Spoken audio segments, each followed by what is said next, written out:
Lagpas 300 million pesos ang tinatayang halaga ng mga nasirang pananim sa buong bansa dahil sa masamang panahon sa nakalipas na mga araw.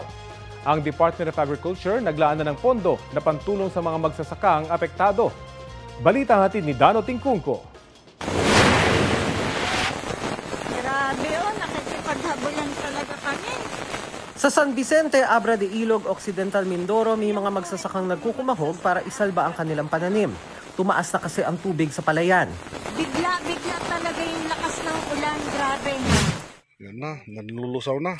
Sa Atok, Benguet, maagang inani ng mga magsasaka ang tanim nilang wombok o Chinese cabbage kahit hindi pa panahon ng anihan. Kesa daw masira ang gulay, nagbakasakali silang may bumili kung ibebenta nila. Sa kabuuan, 323 million pesos ang inisyal na halaga ng mga nasirang pananim sa buong bansa dahil sa halos isang linggong pag-uulan. Pero paniguro ng Department of Agriculture, walang dahilan ng publiko na mangambang baka kulangin sa supply ng pagkain o magmahal ang presyo nito sa mga palengke.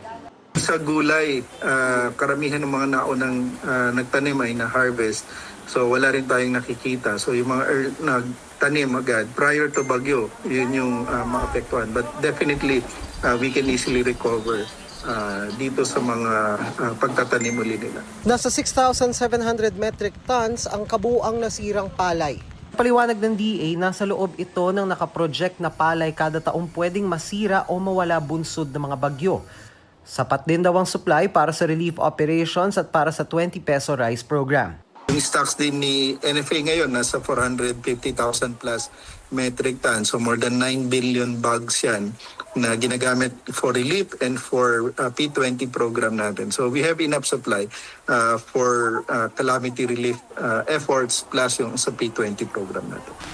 Ayon sa DA, pinakaapektado ang Regions 1, 2, 3, Calabarzon, Mimaropa, Bicol, Regions 6 at 12.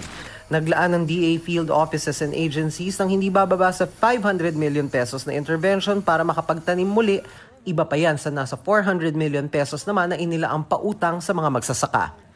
Dano Tingkungko, nagbabalita para sa GMA Integrated News.